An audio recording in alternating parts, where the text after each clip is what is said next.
Is China China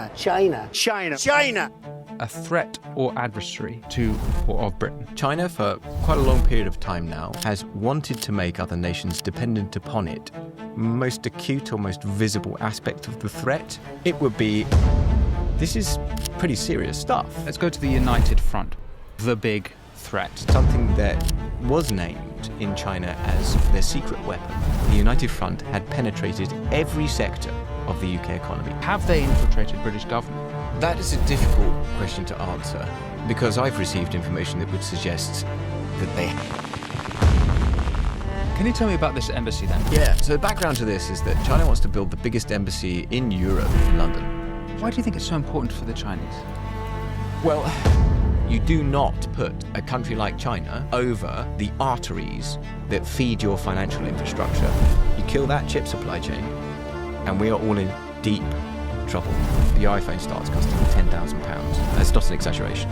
We already failed over Ukraine to deter and to de-escalate an easily foreseeable conflict. It's going to happen again, except it'll be much, much worse. Have you yourself been threatened by spies here in Britain? I'm not aware of being followed, and I'm always a bit reluctant to talk about this, but I have had an impersonator for 5 years. An online impersonator? Yeah, and apparently in person as well. So this... What?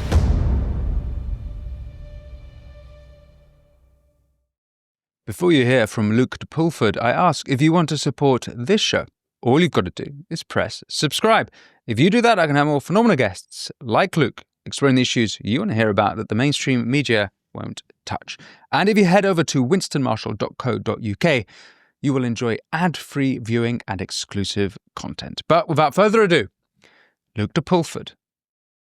Luke de Pulford, welcome to the show. Thank you so much for taking time. Obviously, you and I know that we are old friends now. I think we've done some various work on Hong Kong issues. You are founder of the Interparliamentary Alliance on China, so one of the leading experts on China issues here in Britain. And there's been a lot going on about China, which is why I wanted you to come in and so that we can sort of dig into it.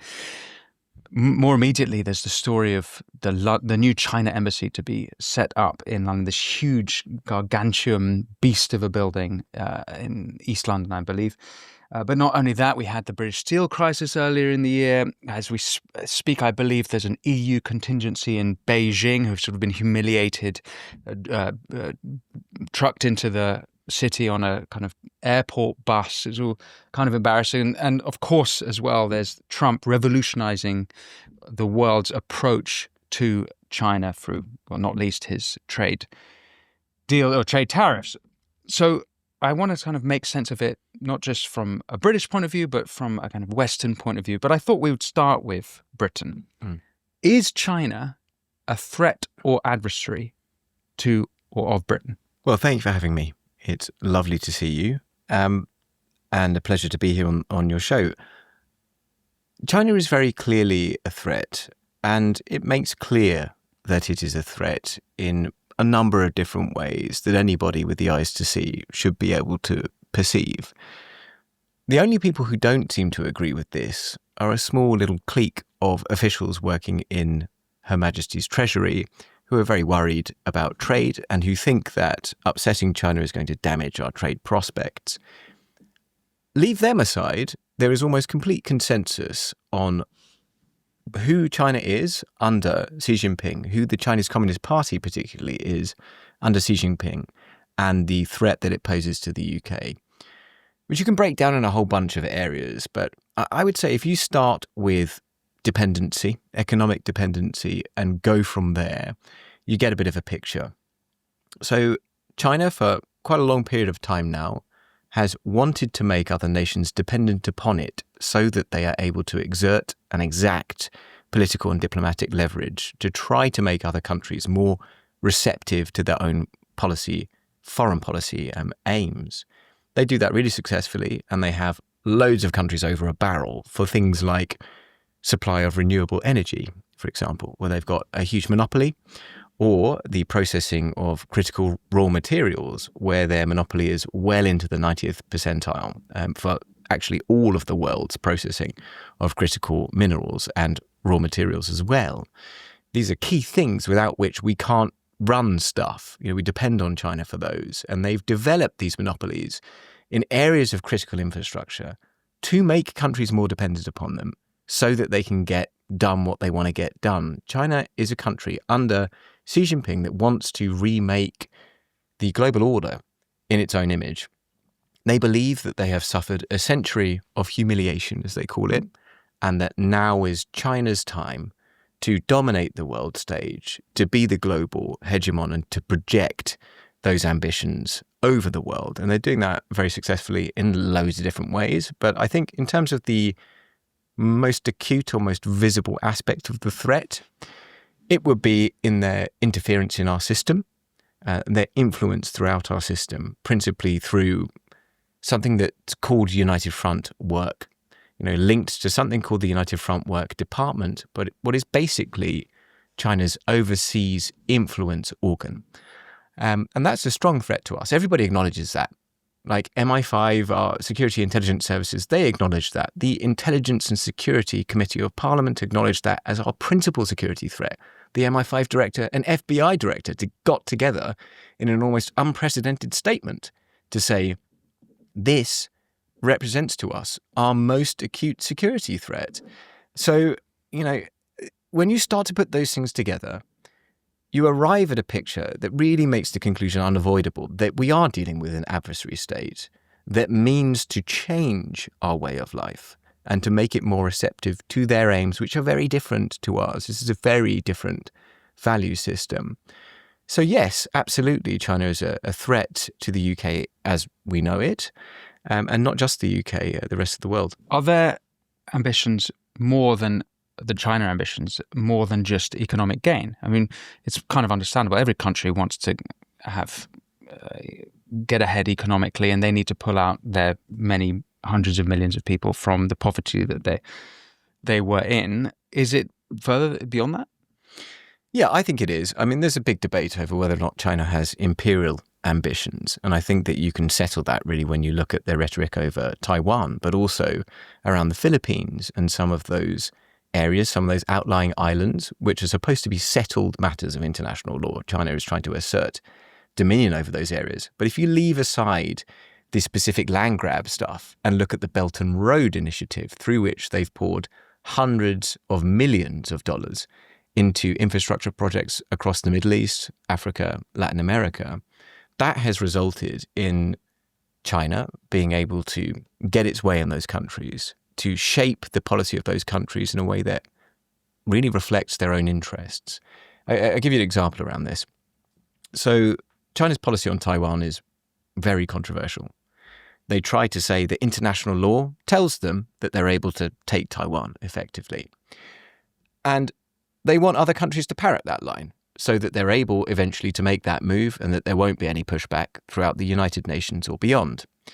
And the way that they've done that is to use their economic leverage to pressure countries, particularly more exposed economies in Africa, Pacific Islands, etc., to pressure them into adopting their line on Taiwan.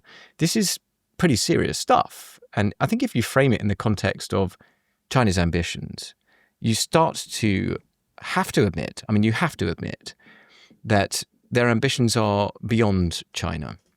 It's not just about the way that China rules itself. And beyond that, the international system as we know it, the United Nations, the post-war settlement is strongly threatened by the CCP's vision for it. They don't talk about democracy as we know it. They don't have democracy as we know it. They talk about democracy with Chinese characteristics. They talk about human rights with Chinese characteristics. These mean fundamentally different things. And that's the vision that they want to project on the rest of the world. So yeah, this isn't just, how does China get ahead? How does China become the global hegemon? This is, what would that mean under this leadership of China for the rest of the world and the way that we live our lives? And I think the conclusion is it means that those things are going to change and are already under serious pressure. Here's a quick word from today's sponsor, Ground News. Let's take a quick look at how the media is reporting on Trump's new tariffs using Ground News. Left-leaning Democracy Now! Ran the headline, "Total random chaos of Trump's tariffs are not rebalancing US trade." We specifically partnered with Ground News because their app and website helped me and my team cut through media bias and get the full picture on any story like this one. There are over 160 articles published on Trump's new tariffs, and we can access every single one through Ground News, complete with source context and key breakdowns. Meanwhile, right-leaning India Today led with Trump hits dozens of countries with tariffs, increases Canada's levies to 35%. Two very different narratives from the left and the right on the same story. Seeing all sides, regardless of political lean, is essential to making informed decisions and spotting bias. That's why Ground News' blind spot feed, which highlights stories underreported by either side, is such a powerful tool. I genuinely believe in what Ground News is doing, and I encourage you to check it out by scanning the QR code or visiting ground.news/Winston. If you subscribe through my link, you'll get 40% off unlimited access. Ground News is subscriber funded, so by supporting my sponsors, you are also supporting this show. But even in the way you spelt it out there, it seems that, okay, so they might have some territorial ambitions, but these other places they want influence, it's kind of economic.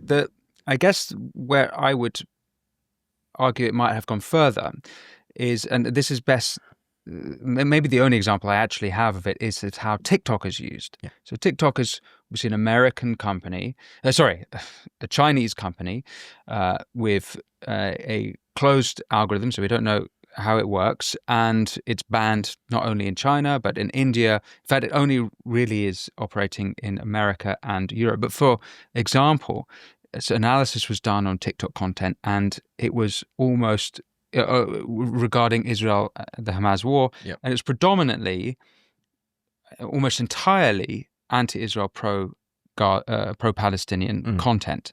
So that suggests to me, particularly if everything that and this is since the beginning of the war, that suggests to me that they are deliberately shifting what is going on their platform to influence the youth of the nation. So that for me is where they've gone a little bit further. Do you think I've understood that correctly? Yeah, I think you have. And there's a broader point here about cognitive warfare, information warfare, which is often lacking from people's analyses of the CCP and of China as it currently is. Cognitive warfare is a priority for the Chinese state. They want to be able to shape narratives abroad in order to serve the interests of the state and of Beijing. And it's very interesting around Israel-Palestine. It's not the first time this has happened, by the way, when it's come to a conflict. But, when an algorithm on an app like TikTok, its parent company, ByteDance, very much a Chinese company, when they are so one-sidedly promoting a particular narrative, that is no mistake. That's something which will be as a result of state policy. We do not have the free flow of information in China. There's very, very strict control on the way that information is received in China and beyond.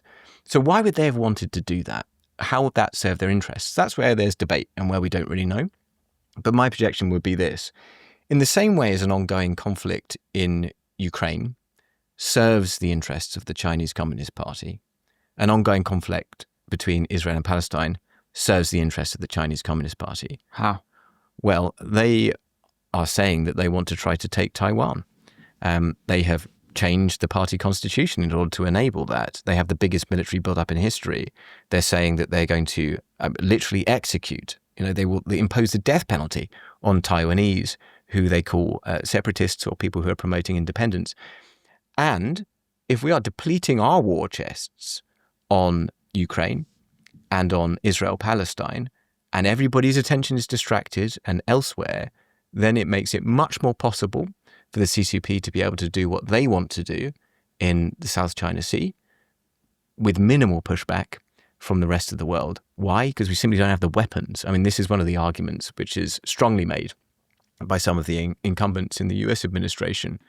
It's one of the reasons there's such a hard pivot away from Ukraine. Their argument is we cannot deter a war over Taiwan at the same time as sustain this conflict in Ukraine. We can't do it.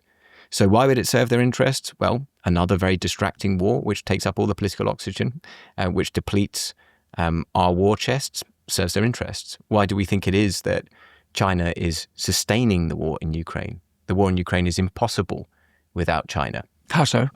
because, well, Zelensky himself said that over 60% of the components being used to procure that war are made by China. And then the economic relationship between China... On both sides? Both sides' weaponry? Well, Ukraine is also buying weaponry and drones and materials from China, but you got well into the 60th percentile of that on the Russian side coming from China, and an economic relationship which obviously circumvents sanctions, which, enables the Russian state economically. So, if China wanted that war to end, they could end it tomorrow, put it that way. They're selling, mainly the Russians, parts for weaponry, which obviously is helpful for them economically. But presumably is it predominantly for economic reasons that they're selling them? Or you're saying that they're deliberately finding ways to support the Russians to prolong the war? Well, you just listen to the kinds of conversations that Xi Jinping is having with Putin. They're talking about a no-limits partnership. And there'll be reasons for that, because I would be willing to bet that if there were a conflict over Taiwan, China would call in that favor and you would see Russian troops engaged on the Chinese side in that conflict. So it's bigger merely than an economic benefit. But I think that the destabilization which has been caused by a war in Europe, a war which, by the way, has caused bigger disruption to transatlantic alliances than anything I've seen in my lifetime. Of course, that serves the interests of the Chinese Communist Party. So yes, I would not think it too extravagant an analysis to say that they are sustaining this war, and they're sustaining it not just for economic reasons, they're sustaining it for geopolitical reasons that serve their interests. So let's go back to a couple of things we've kind of skirted past. Let's go to the United Front, which is sort of highlighted as the big threat to Britain. It might be, I'm a little bit familiar of this, but it might be helpful if you can spell it out. What is the United Front? Because I sort of understood this is how spies operate in Britain. It's actually extremely complicated to explain, and most people who talk about it don't do it justice, because it's not as simple as like a command and control structure where you've got a group of spies who are sent out as emissaries. It's much more complicated than that. The best way of looking at it is mainly as a voluntary association of overseas Chinese who are doing the bidding of the Chinese Communist Party. And sometimes they're doing that bidding without any explicit commission. No one's told them to do it. They're just there and they're trying to earn influence in their own spheres. And then they end up becoming linked to this organization or United Front linked groups, of which there are very many. And that serves the interests of the CCP. So let me be clear, because I know that's a little bit fuzzy.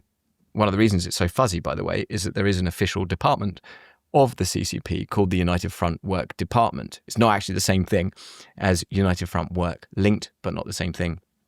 So how would a person become involved in United Front work, and what might they do?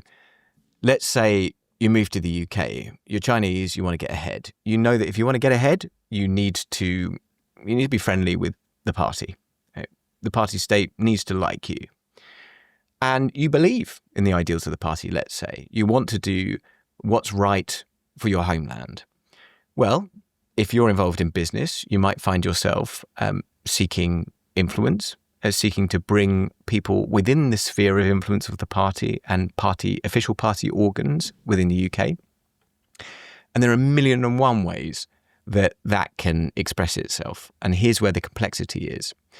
You might remember there was a story a couple of years ago with overseas police stations across the world, actually, but there were 2 that were reported to be in the UK. These were United Front linked groups.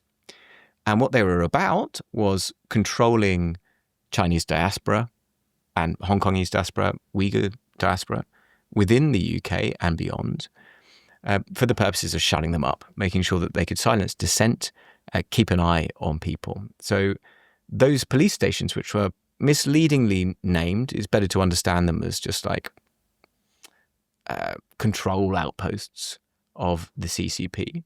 They were just volunteers who were there, keeping an eye on people, feeding back into official party organs, and had become linked to the United Front. So it's a very complex beast, because those police stations are only a small part of the picture. Within universities, Confucius institutes that have grown up in various universities, putatively so people could learn Chinese and so they could do cultural exchange with China. These became places and have been places very strongly linked to Chinese embassies, very strongly linked to individuals associated with the United Front. And it gets even more complicated than that because they have things called talent acquisition agencies. These are United Front linked groups. And these talent acquisition agencies, again, run by volunteers. And the idea is that people who have been, especially in sensitive research programs in universities in the UK, will be recruited once they've got all of this great knowledge from our higher education institutions, and they'll go back to China and they'll work in state-linked groups there. So there's a whole bunch of different categories, different types of United Front work, framed within the context of something that was named in China as their secret weapon. And the broad idea is that people, as overseas Chinese, have a responsibility to express the will of the party in other countries. They do that in their own space. They can do that in a way which feels very linked to party organs or not. And here's where it's such a fuzzy thing. They often do that in a way which masquerades behind these superficially legitimate overseas groups, like overseas friendship groups. You see a lot of those. Very often, individuals in those linked to the United Front. What are they doing? Well, they might be gathering information. They might be exerting control over diaspora. They might be performing influence operations. They might be donating to MPs. They might be seeking political influence in the business realms. What the Intelligence and Security Committee report said was that the United Front had penetrated every sector of the UK economy. Their words, not mine. Every sector of the UK economy. And it's done that not by command and control structures from Beijing with people being missioned out.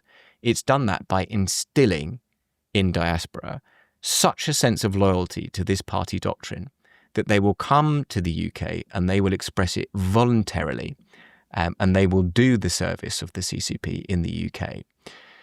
So that's what it is, to give you a bit of a broader explanation.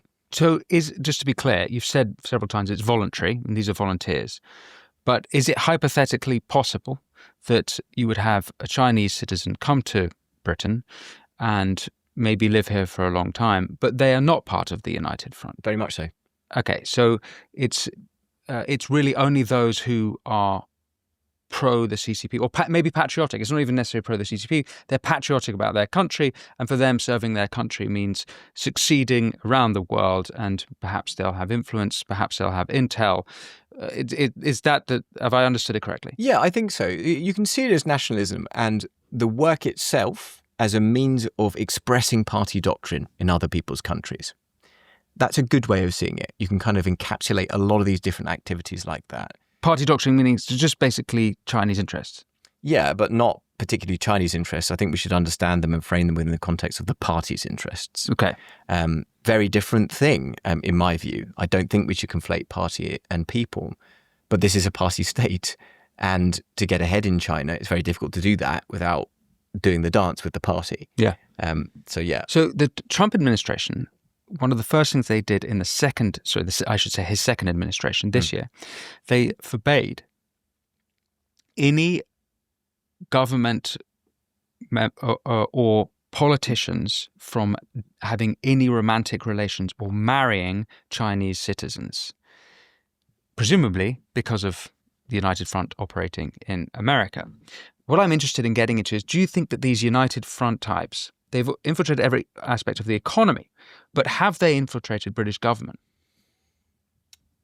That is a difficult question to answer, because I've received information that would suggest that they had at various levels. There's also strong indications that there was also influence, United Front influence within the media at senior editorial level. So we shouldn't just... Within British media? Yes, yeah, very much so. So what evidence?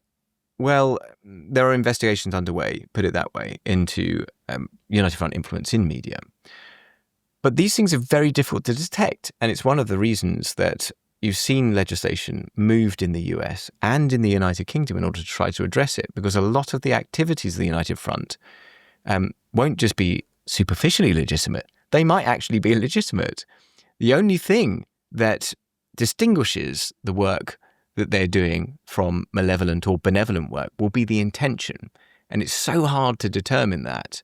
Like, for example, just to take a kind of fatuous example, when it comes to overseas friendship groups that are just pulling together overseas Chinese most of the time, there will be people involved in that work with no malevolent intention and who derive a genuine benefit from it. But mixed in with that, you will also have a number of individuals who will be there with more malevolent or state-linked intentions. It's one of the reasons it's so hard to deal with and so hard to detect. I think when it comes to influence in UK government, there are so many ways that this plays out.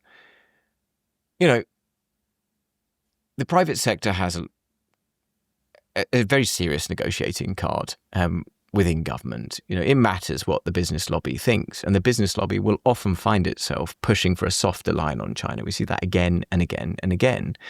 Well, who is the business lobby?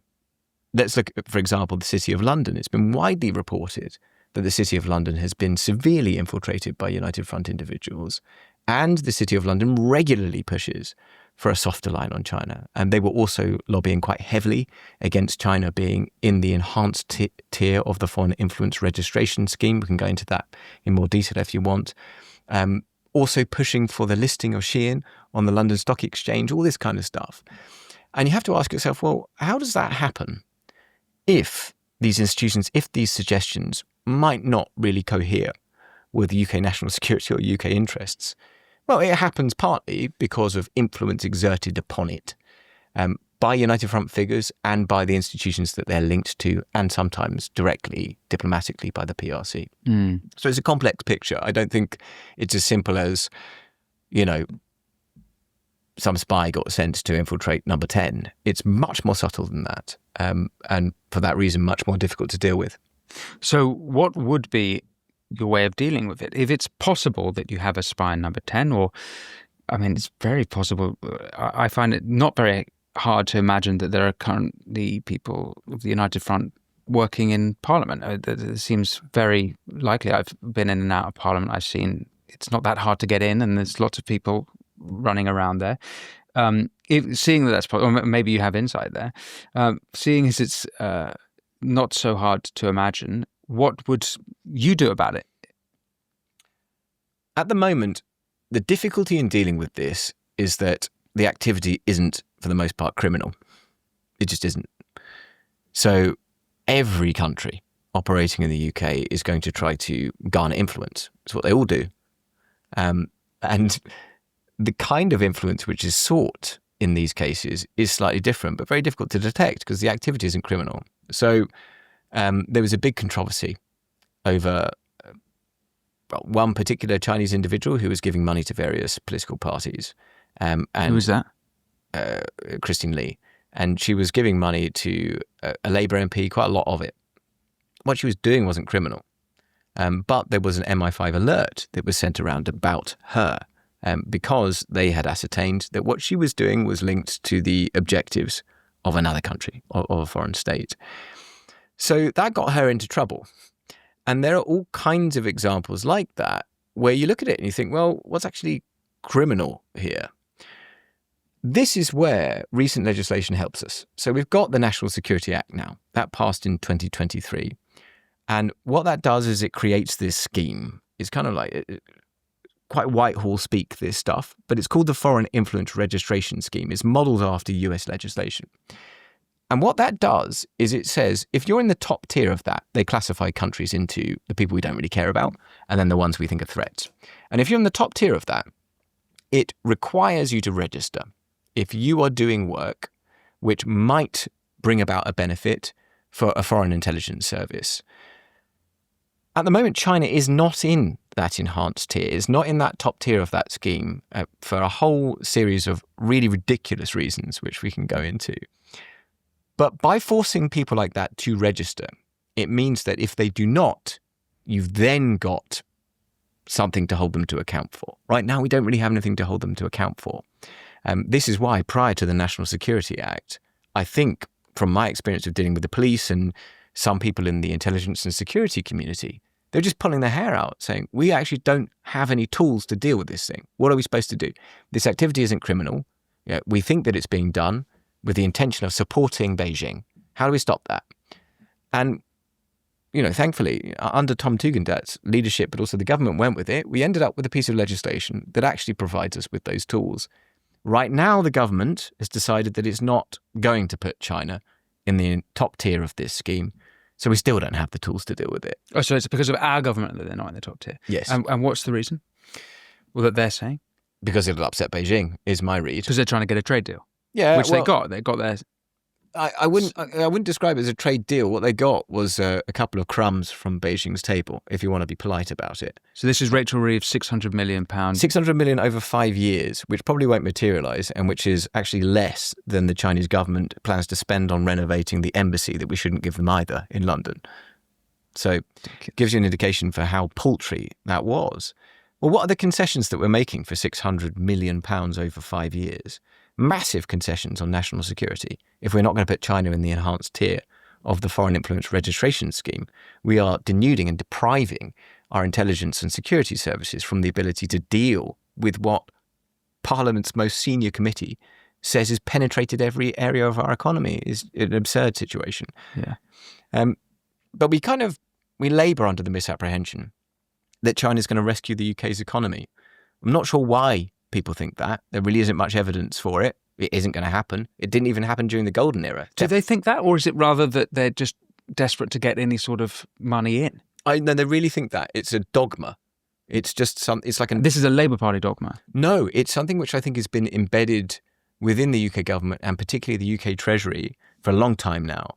It didn't start with George Osborne's golden era, very ill-fated golden era of relations between the UK and China. It was around before then. But the assumption basically goes something like this. China is going to be the world's largest economy. We cannot afford to alienate that economy. There's going to be tremendous economic benefit for us if we hitch our wagon to it and try to derive preferential trading terms with them or whatever. So that's really deeply embedded and it's hard to get rid of. Actually, there isn't much evidence for it, unfortunately. And the more you scratch the surface, the more it falls apart. Nevertheless, they believe it. And they believe it so strongly, particularly the Treasury now believes it so strongly that they are subordinating other government departments to that dogma. You will not upset Beijing, because if you do, it's going to get in the way of this thing, UK PLC, and the benefit that it's going to get from trading with China. UK PLC? Yeah, it's just, seeing the United Kingdom as a company. Yeah. Okay. So... then this is a kind of uniparty Westminster dogma. This is well-held attitude. Have Labour, we're now a year in, have they made things worse, things different? Was this deal just terrible, and is there anything redeeming about it? Can you give a fair analysis? Are they getting anything right? Yeah, and I want to be fair about it, because the truth is that in opposition, Labour was really good on China. Really good. Yeah, really good. And especially good on the persecution of Uyghurs. You'll probably remember back in 2021, with a whole bunch of cross-party MPs, we were running this campaign to amend the Trade Act. And what we wanted to do was to say, the UK can't have a trade deal with a country which is perpetrating a genocide, which we thought was a fairly low bar. Anyway, the government resisted this very strongly. The Conservative government resisted it very strongly at the time. We had, from the Labour Party, 6 3-line whips in favour of that amendment. Kinnock was one, right? Kinnock was awesome during that. He was fantastic, I remember, yeah. He was really good. Lisa Nandy was really good. From the dispatch box, they said they thought Uyghurs were suffering genocide. That was the party position. When they get into government, in fact, a little way out of getting into government, when they knew they were going to win, we didn't hear so much of that. And what has happened instead is that because I think everything is really subordinated to the economic imperative at the moment within the current government, within the Labour Party, I think they just felt, we're going to have to drop all that. We can't do any of that stuff. And they're actually, I think, in terms of posture towards China, even worse than the previous government. And I don't say this in a party political way, because the reality is that there is parliamentary consensus on China. Like across all parties, everybody agrees is the truth of the thing.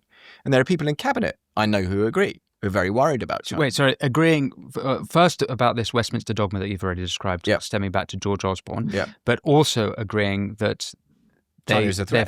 They're a threat, and they're horrible violations of human rights. Yeah, definitely. Okay. So I think there is, Parliament is more or less univocal on that point. They agree that China is a threat. But we found ourselves in a situation where really a very small clique of people in the Treasury, a couple of other departments, maybe one or two politicians, are not having it. So we've actually seen under Labour, unfortunately, what I would describe as like the kind of dying gasps of the golden era. It's like George Osborne has been briefly reincarnated as the China policy lead within the Labour Party. And because of that, we've seen a lot of backsliding on various topics that should matter to us a lot. So Hong Kong, I know, is close to your heart and mine. It's been really bad on the Hong Kong issue. We haven't seen any accountability for what happened in 2020. What the Labour Party has done very recently is they have restarted economic engagement with Hong Kong. That was paused in 2020 because of the imposition of the national security law. Well, why would you do that? Things are worse in Hong Kong now. They haven't got better. They've got progressively worse. So by doing that, we reward Beijing's behaviour. We've created a reward for impunity, basically. We didn't do anything to hold them to account. Actually, we're saying, oh yeah, by the way, here's the begging bowl. Can we talk? Can we do more trade? That's been the posture, which is weak and sends exactly the wrong signal to Beijing. It sends a signal of weakness, which they don't respect. So I've not been impressed. Not putting China in the top tier of the foreign influence registration scheme completely undermines that piece of legislation. It was built to deal with the problem of the United Front. And now they're not even allowing it to do that. Why? Let me put it bluntly, they don't want to piss off Beijing. So we have not seen any decision on China under this government, which has been, let's speak in shorthand, which has been kind of hawkish, forward-thinking. I think we've backslid considerably on China policy. Can you tell me about this embassy then? Because these plans were approved under I'm not sure which Tory government, but certainly under the Tories. Yeah. And now it seems that we're almost there. What's the latest? It's a huge thing in East London, right? Yeah. So the background to this is that China wants to build the biggest embassy in Europe in a very prestigious place in London. They've got a huge embassy already, a beautiful building just south of Regent's Park in the centre of London. That's I don't know why that's not good enough about that. Well, they want a big status symbol embassy. They want a place which projects to Europe, this new, going back to our conversation earlier, this emergent Chinese power. They want the world to see that. And a whacking great status symbol embassy with 232 flats inside it for embassy employees. By the way, built very near and directly adjacent to sensitive financial infrastructure, which is another question that we should discuss. They want to build that. And again, this is something like we make a mistake if we're too party political about it, because China was sold that building by Eddie Lister. He's now in the House of Lords. And that was very connected to Boris. That wasn't a great deal. They were sold at a cut price. And the debate since then has been, do we give them planning permission to develop it into an embassy? Well, the first time round they applied, Tower Hamlets Council unanimously just rejected the application. Chinese were very upset about that.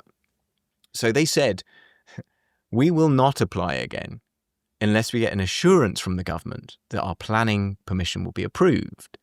Labour gets in power and mysteriously China applies again.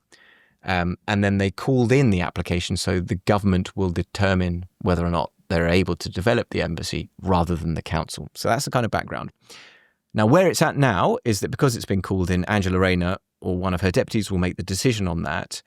And that has to happen before the September the 9th. And I can just say, as a spoiler for all your listeners, they are going to green light that embassy. It is going to get the green light, and then there will have to be a legal challenge. Why are you so confident about that? The diplomatic pressure, I think, is too great.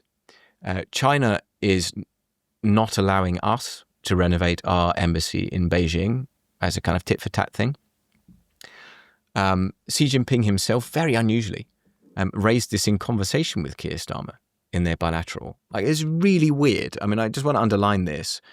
Generally speaking, leaders of countries do not raise as a big in a meeting of leaders the location of their embassy. It just doesn't happen. But you can see how important this is to China. They want it. They made very clear that they want it from the very top level. Heavy pressure on the UK and a certain amount of coercion as well in terms of our embassy in Beijing. So it's very heavy pressure. Why do you think it's so important for the Chinese? Well, I would look at it this way.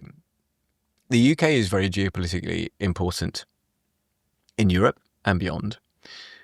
The symbolic victory of being able to build the biggest embassy in Europe, in London, one of the greatest cities in the world, projects tremendous power and influence over Europe. I think that's why they want it.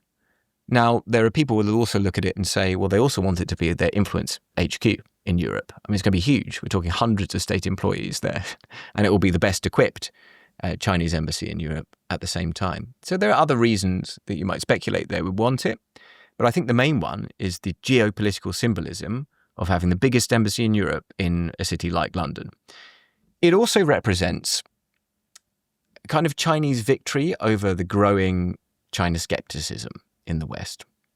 Because we've had 5 years of working very hard to wake people up to the issues surrounding China. It's been very hard work, but it's kind of happened. Like, people know. Public opinion polling is quite clear now on public attitudes towards China. And as I said to you, within Parliament, there is a consensus. So there's been progress on all of that. So amidst all of that, for China to come and build a whacking great embassy, it's such a symbolic victory. Put it this way, can you imagine during the height of the Soviet Union, the United Kingdom allowing the Soviet Union to build the biggest embassy in Europe, in London? And it's just an absolutely mad idea. But that is precisely what we're considering here. So in the context of great power competition and China being this emergent global power, the emergent global power, that embassy means a lot to them. You can see why they want it. Okay, so you mentioned in passing the proximity to financial. Yeah.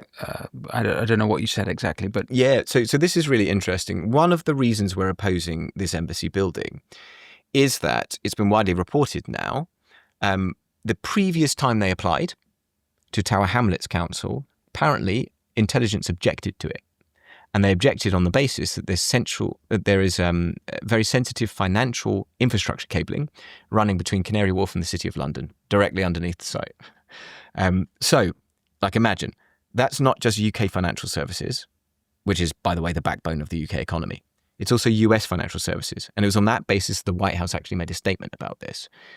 You do not put a country like China over the arteries that feed your financial infrastructure when it's so important to your economy. That's a very stupid thing to do.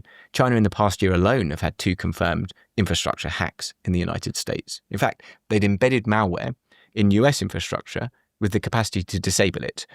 Not only that, Pete Hegseth's just spoken out about that, by the way. Yeah, well... Yeah. But not only that, sorry. Yeah, confirmed attacks. But not only that, they cut cables. They cut cables around Taiwan all the time. So it strikes me, and it seems to have struck the intelligence and security community the first time round they applied, as a pretty stupid thing to do, to place the Chinese government so proximate to such key cabling. The only way of dealing with that is going to have to be to try to reroute it at a cost of probably tens of millions of pounds to the taxpayer. Okay, so if we were ever in a situation where tensions between our 2 countries actually escalated, they could do such cutting. But and perhaps I just naive on the sort of world of hacking. Just because you're above this great cabling or whatever. Yeah. Does that mean it's actually easy to hack? Do you have to cut them open and sort of is that something you have insight into? Is that actually something we should be worried about? Can they hack that way? I would put it this way. It presents a real risk. The proximity has been enough of a risk for our intelligence community to complain about it. There's a lot that's not known about it, by the way. I mean, that report itself was very close hold. It was very top secret. Don't know how it got into the press, but it did. And it's been stood up by a lot of people since. So it's perceived by the people who know as a significant risk and not one that should be just dismissed. However, Are they actually going to hack the infrastructure? Are they going to cut those cables? I don't know. But when you're dealing with an analysis of a risk, particularly with an adversary state like China, it's all about capability. Don't place a nation like China proximate to that kind of sensitive infrastructure. It's just a stupid thing to do. So you mentioned in passing that things have got worse in Hong Kong. Yep. Would you mind telling me what the latest is and what's going on over there? Yeah, of course. So after the passing of the national security law in Hong Kong in 2020, you saw the imprisonment of about 1,000 political dissidents, many of whom are languishing in jail. And these, just to be totally clear, are completely innocent people, as you know, people who did nothing other than campaign for democracy in their city. That's all they did.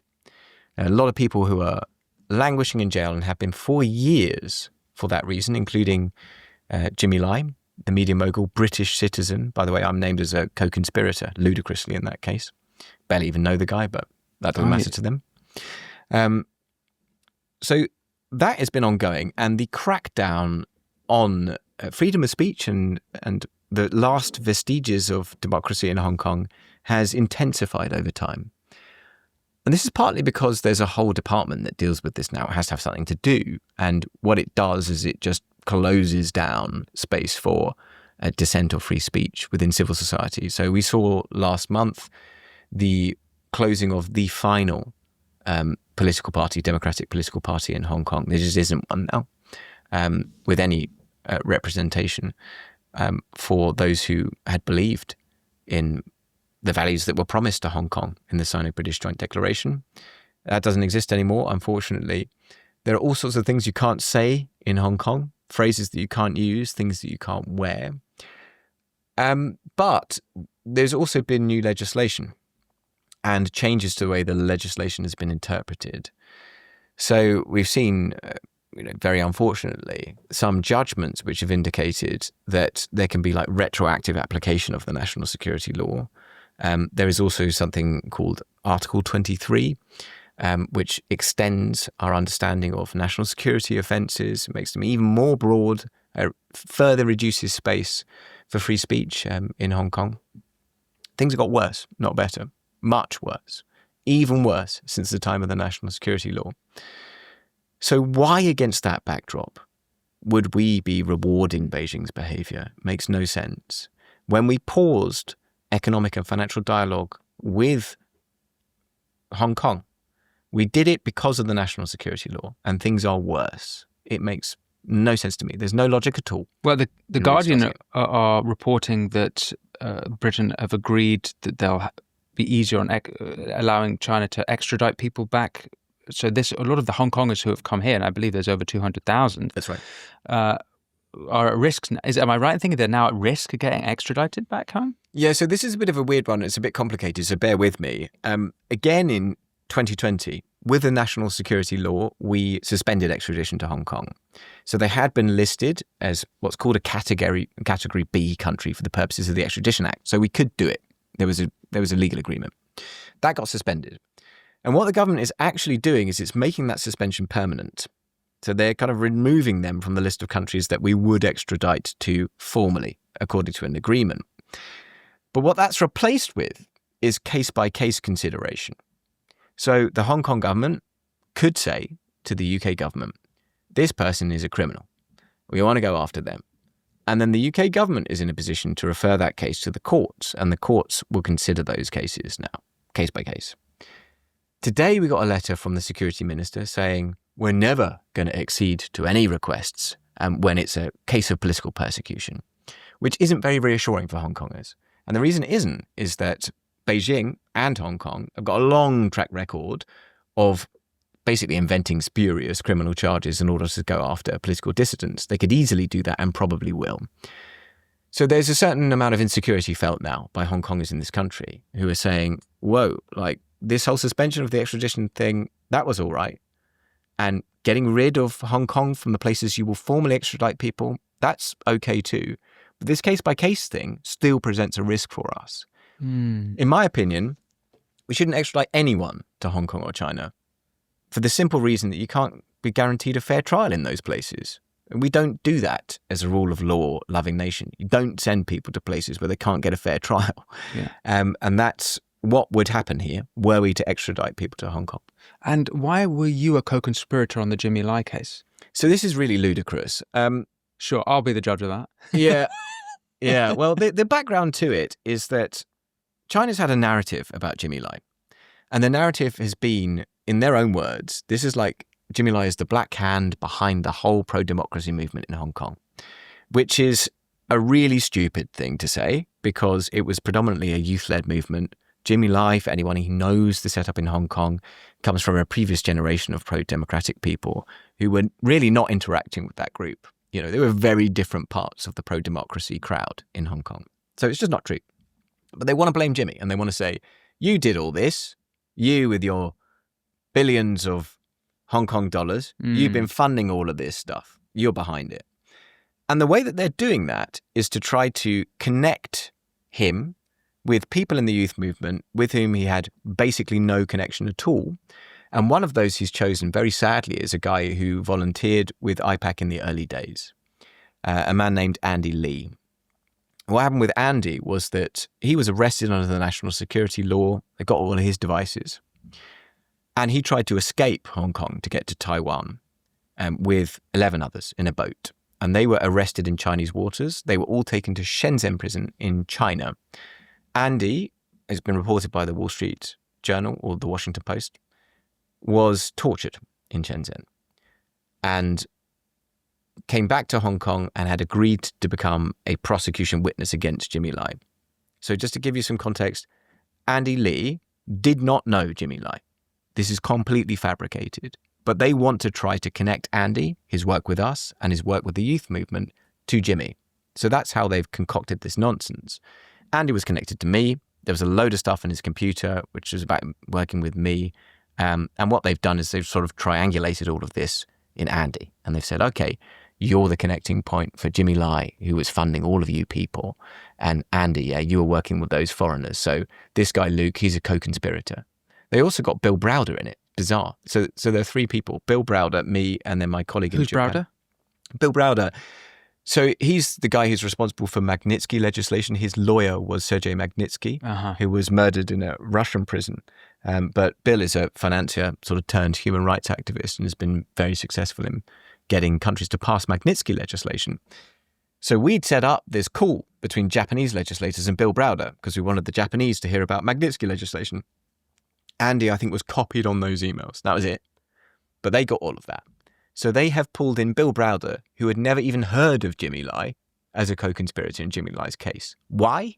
Because they want to say Jimmy Lai was responsible for all of this, responsible for the youth movement, responsible for this international noise-making about Hong Kong. It was all Jimmy. They need to have a big bad boss, and Jimmy's their big bad boss. So the whole thing is a completely ludicrous conspiracy. I mean, I met Jimmy Lai a couple of times. I barely know the guy. You know, I never received any funding from Jimmy Lai. It's a complete fabrication. But they want to try to say that he was behind it all. So they pulled me into the case and named me as a co-conspirator. And on that basis, our Foreign Office pulled me in and warned me that I might be at risk of extradition to China and Hong Kong myself from anywhere that has an extradition agreement. Oh, okay. Not within Britain, I hope. No, you'd hope not. Yeah, well, I wouldn't put it past our government. So I understand that Jimmy Lai is a Christian, and I even heard reports, I'm not sure if they're true, that he's not being allowed to pray in prison. I wondered if you knew anything about that, Yep. but I also wanted to ask you if the reports of Christians being persecuted in China are true, and if so, what's going on? Yes, they are, and I'll come back to that. On Jimmy, one of the real sadnesses of Jimmy's case, Jimmy is a very committed and devout Catholic. And Jimmy is, apart from having been in solitary confinement for years now, you know, this is a nearly 80-year-old man, he is being denied communion. So he's not able to receive communion. And obviously for a Catholic, that's really the central part of their Christian worship. So, yeah, that's a real profound, acute sadness and suffering for him. Totally unwarranted, because Jimmy hasn't done anything wrong. But that's what's being exacted upon him by the Hong Kong authorities. In terms of Christian persecution in China, this is something which isn't spoken about enough. People focus on other minority groups, and rightly so. You know, there are terrible things happening to minorities in China. I hear all about the Tibetans, obviously the Uyghurs, we've mentioned them, Hong Kongers, Mongols even, but we don't hear about the Christians very much. Exactly, we don't hear about them. And there's an interesting analysis, maybe for another conversation, about why the West is so bad about talking about Christian persecution when Christians are the most persecuted religious group in the world by a massive distance. We also don't really talk about them in the context of China. And this hasn't been helped by the Vatican-China deal, which is a secret pact that nobody has seen, which unfortunately provides some legitimacy to the official church in China. So a tiny bit of background here, because it's important to know this. There's kind of a patriotic church in China, which claims to be the official Catholic Church. And it's a very interesting thing to see, because it's sort of a moment arrested in time in the Catholic Church's history before the Second Vatican Council. And they have people who are bishops, inverted commas, who are state appointed. At the same time, you have what everybody called the underground church, much, much larger, who were people who really suffered in order to maintain that bond with Rome, with the Pope, rather than acknowledging the state as the arbiter of the church. Is this starting really as soon as Mao's coming to sort of the Revolution 48, this sort of period this begins? Yeah. So, I mean, religious intolerance was there before, but certainly you see this policy concretize at around that period and after, and got more severe after. And then you had moments of slight reprieve as well, but it's very bad now. The underground church in China has suffered grievously, and not just the Catholic Church. Evangelical communities have also suffered. Churches bulldozed, 10 Commandments ripped out and replaced with Xi Jinping's 10 sayings. These are all fairly, unfortunately, common occurrences. And I would encourage your followers, there are a couple, it's hard to get information out of China about this stuff, but there's a site called Bitter Winter that follows this stuff quite closely. And the stuff on Bitter Winter is normally quite reliable. If you want to know about the persecution of the church or Christian denominations in China, it's a good source. But no, there's grievous suffering, not helped, I don't think, by the Sino-Vatican Pact. What year was the Sino-Vatican Pact? Oh, it was it's something which was formalized under Francis, so it's recent. Okay. So have the Vatican said anything about the persecution of Christians in China? No, they've been silent. Yep. And do we know, you sort of described there what's happening to the churches, and is there been anything further? Is there to individuals? Have any Christians themselves felt anything beyond, I don't know, losing their place of worship? Yeah, there's a whole kind of panoply of things that happen to them. And the difficulty is they come through in sort of drips and drabs and reports. It's hard to know if there's anything systematic in the way that you could easily identify with groups of Uyghurs. So there'll be things, from the sort of soft end of ensuring that people who identify with Christianity don't really get ahead in life within the party state system, right the way through to beatings and worse, spurious imprisonment and the rest of it. So like the whole spectrum is there, really. Mm-hmm. We've mentioned a few times the Uyghurs. This is actually something, as well as Hong Kongers issues, you and I did some work on the Uyghur Tribunal and various other things, but it'd be interesting to get the latest there, because it's an absolute classic thing where this horrendous, there's a literal genocide of millions of Muslims, but it's a story that just occasionally it pops up and it's had moments and then it disappears for years. But I have still friends who are Uyghurs in London, and they assure me that the suffering is very much not disappeared. But I wondered if you had a sort of insight into what's going on or the latest there. Yeah, sure. Maybe let's start with why we can say genocide with confidence, because that's a word that scares a lot of people because they associate it with mass killing and don't really understand what it means. It doesn't really only mean mass killing. The Genocide Convention is pretty clear. It's about trying to destroy in whole or in part, a racial, ethnic, religious group. And one of the ways that you can do that, listed in the convention, is basically by trying to prevent births. And there was abundant evidence, and still is, of forced sterilization of Uyghurs, which was being meted out as a state policy to prevent Uyghurs from having children on a very large scale. And it was on that basis that we can say, hey, we reckon that the grounds for genocide have been met here. You're preventing these people from having children as a matter of state policy. That meets the criteria for genocide. So when I hear people who don't know anything about genocide or the Genocide Convention going on about how genocide is a massively overblown word to use in these contexts, I do want to say to them, just read the Genocide Convention and tell me whether or not you think that the evidence which comes from the party itself meets that standard. Because I certainly believe it does. And so does Sir Geoffrey Nice, KC, who prosecuted Milosevic and a completely independent tribunal of experts. They came to that same conclusion for that same reason. So I wanted to mention that. I think it's important that people know. In terms of the update, so because so much of the data that was being relied upon to extrapolate conclusions around the treatment of the Uyghurs was so damaging for the CCP, they were just publishing the stuff about sterilization statistics. It's not as if they came out in a leak. They were published by the government. Really? Yeah. Oh, wow. So they stopped doing that. And they stopped doing that in a whole bunch of areas because there were very talented researchers like Dr. Adrian Zentz who would take all of that and like, well, that's not really explainable. And this is a state policy in this area or that area. So they stopped doing that. So there is a very severe information blackout. It's very hard to work out what's going on. What we do know is that some of the very large facilities that were interring Uyghurs in very large numbers have been closed.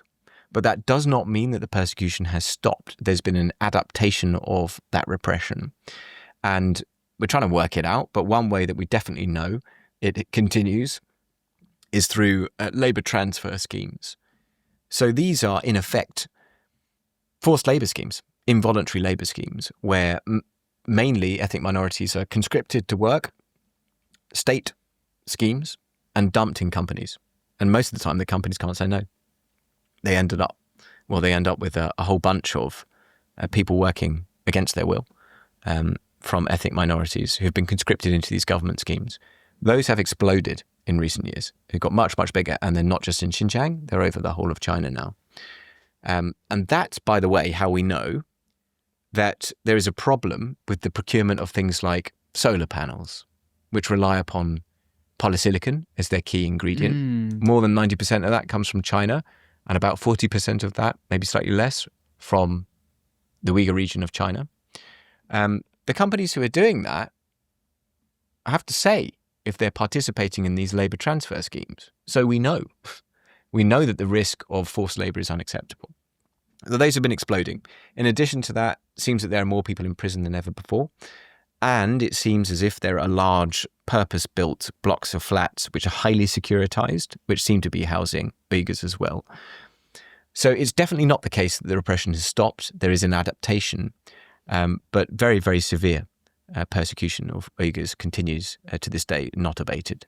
There's a curious parallel between the narrative that I've understood the CCP have about the Uyghurs and a narrative in the West about Muslims, which is that these Uyghurs were carrying out Islamist attacks, which they were. There are cases of Islamist attacks in various major cities in China. And as a consequence, they had to clamp down on the people to stop it happening.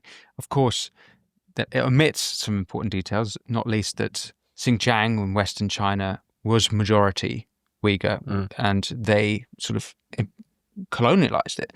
And I think it also ignores that these individual, I guess the whole group of millions are being persecuted for the actions of a slim minority. Do you think I'm right in that analysis, or do you think there's more to it? Yeah, that is right. I think what I would say to people who try to make that argument is it necessary in order to de-radicalize what seems to be a small group of people to inter millions of people in labour camps and to conscript people against their will into forced labour transfer schemes? Is it necessary to try to prevent women from having children? Is it necessary to try to so-called sinicize or make more Han the population of Uyghurs by having Han males forcibly placed into the homes of Uyghur women? Are all those things necessary in order to deal with localized Islamist radicalization? I would argue not, and I don't think anybody reasonably could argue that it would. Before we sort of wrap things up, I wanted to ask firstly whether there's anything you think that's important to all this conversation that we've been having that I might have skipped past too quickly or that we might have overlooked. But I also wanted to sort of come back to Britain, and I'm curious about how much you've mentioned how far earlier the United Front have infiltrated, but also I'm quite aware of Chinese ownership of British infrastructure and institutions and businesses. And I wanted to get a scope of this. I also mentioned earlier in passing the British steel crisis that some people will be aware of. China owned British Steel, which was I think they're closing it down. It's actually the latest, although it might be nationalised. Nigel Farage, supposedly a Thatcherite, is saying he would nationalise British Steel. I wondered if you might paint a picture for me there. Okay, so I think when it comes to British industry, the broader picture is that we haven't really had much of an industrial strategy and we haven't had much industry recently. And it's been wildly undercut by not just very cheaply made products in China. It's been undercut by massive state subsidies provided by the Chinese state to various industries, precisely to undercut industry in other countries. So China never really needed British steel. They were producing way more. They were over capacity when it comes to production for Chinese steel. Why would they have needed it anyway is one key question you might ask yourself. And this is what led a lot of people to speculate that there could have been sabotage because it's all we've got left, British steel. And it's obviously a completely critical material for us. We need to be able to have some steel manufacturing capacity.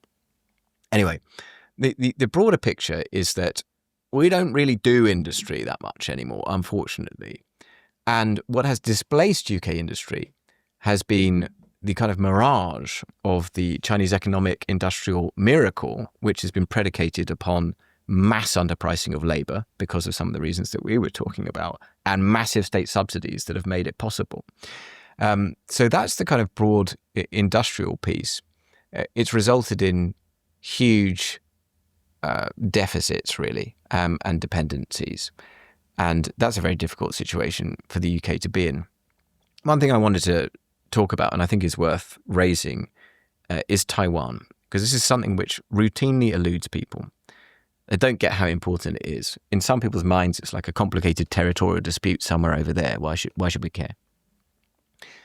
And the reason that the US is as firm on Taiwan as they are is not necessarily because of their deep belief in Taiwanese self-determination, although many US politicians say, and I'm sure believe that.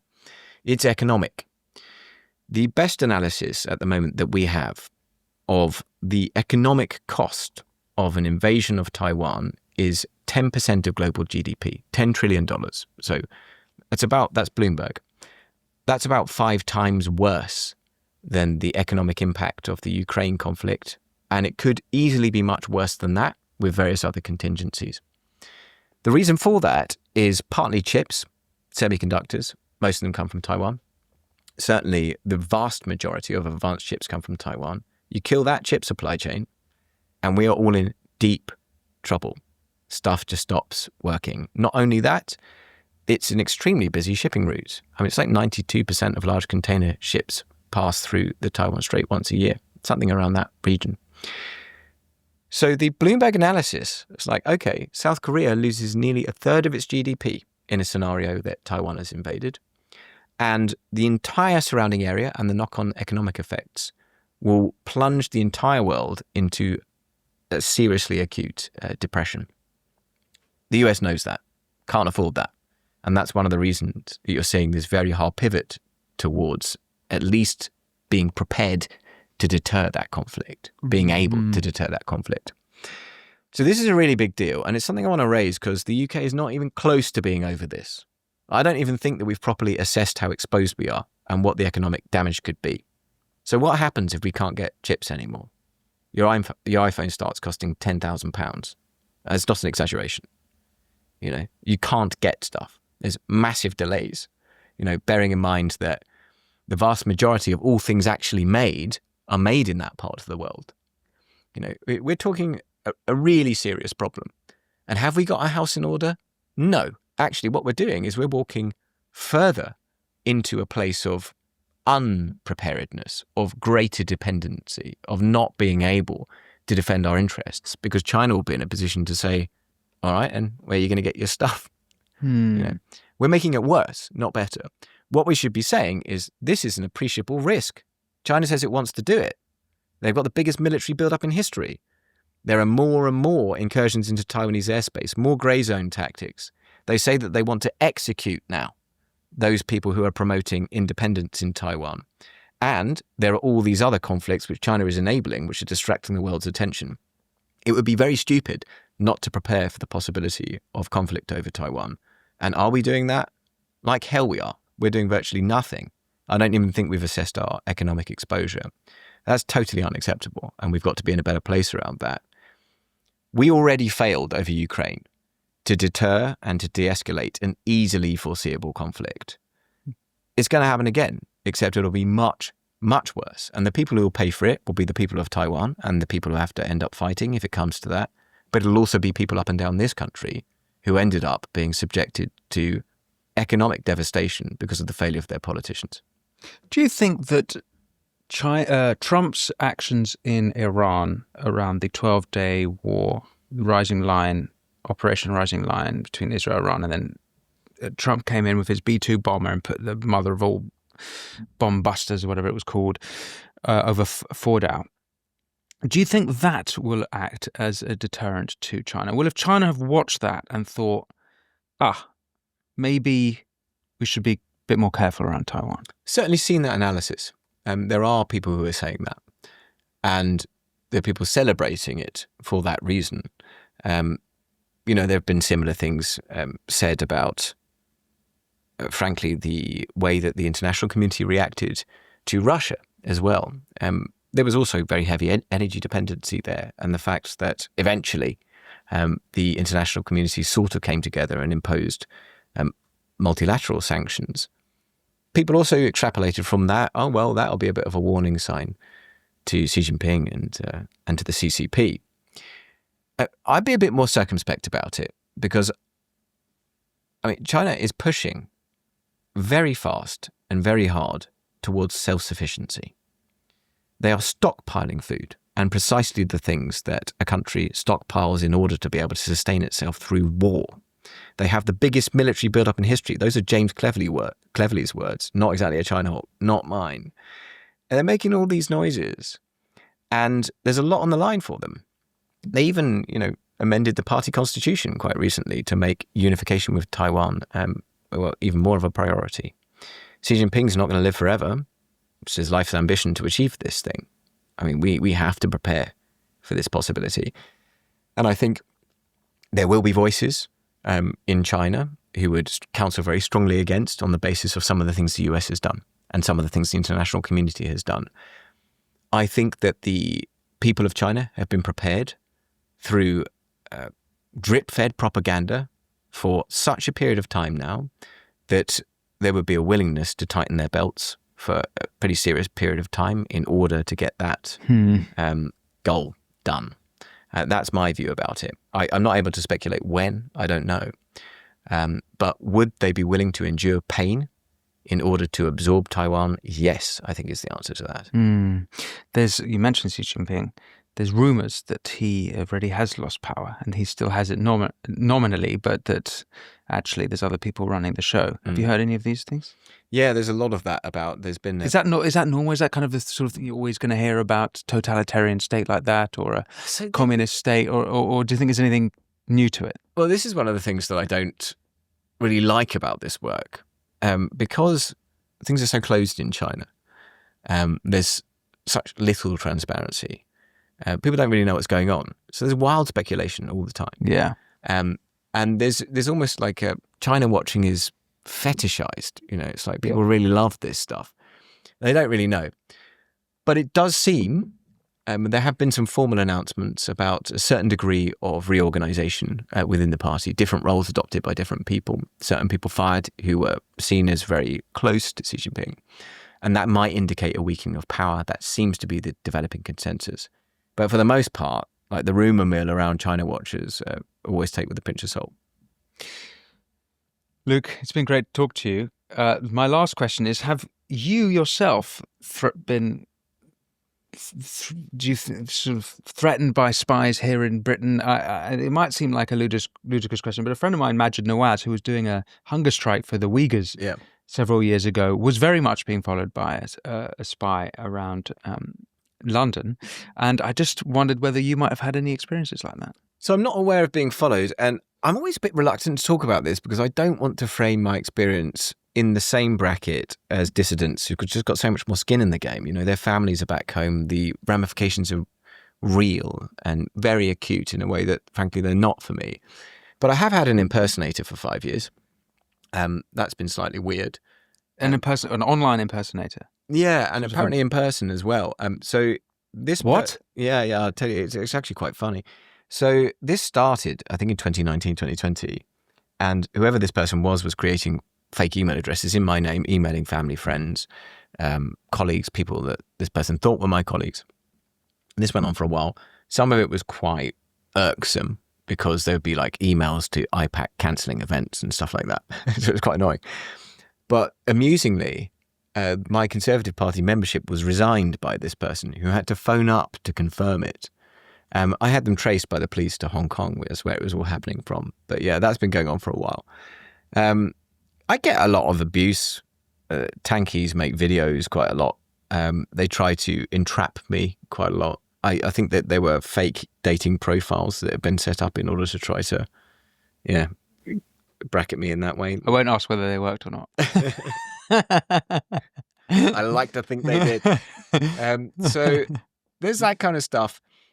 And yeah, weird things happen on occasion. I mean, there was a state-sponsored cyber attack of the whole of the IPAC network, and that was confirmed by the US Department of Justice. So when was that? That really happened.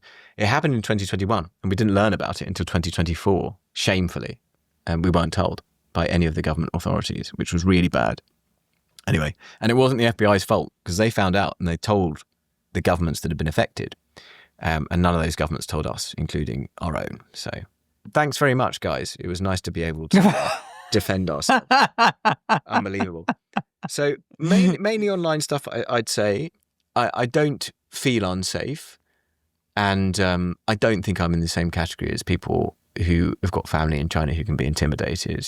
My experience is not to be compared with theirs. I'm not scared of extradition to China. It's not going to happen. I think it would be a massive escalation if it did. So, I'm insulated by my nationality and to a certain extent by my profile. And I'm keenly aware that a lot of people are not. And I know, and you know people, Uyghur families who have received phone calls, like FaceTime calls from China, from their families, normal conversation, but there are police in the background. They don't even have to say anything. You know what's actually being said. I don't want to compare my experience with that. Yeah, sure. Luke, it's been a great pleasure speaking with you. Where can listeners and viewers find you if they want to support your work or get involved with something? What should they do? What a lovely question. Well, I am on X. I'm relatively active on that. My handle is just at Luke de Pulford. If you want to support the great work of IPAC, which really is a bulwark of liberal democracy against the Chinese Communist Party, a big cross-party group of politicians now across the world, 43 parliaments last time I looked, and nearly 300 politicians. You can go to ipac.global and express your support however you like there, which might even include a donation. Luke de Pulford, great to speak to you. Thank you so much for coming in. Thank you for having me. Thank you for watching The Winston Marshall Show with Luke de Pulford. Remember to check out winstonmarshall.co.uk for ad-free viewing and the opportunity to ask future guests your questions. As well as that, I ask, if you want to support this show, all you have to do is press subscribe. If you do that, I can have more phenomenal guests like Luke exploring the issues you want to hear about that the mainstream media won't touch. But until next time, be well.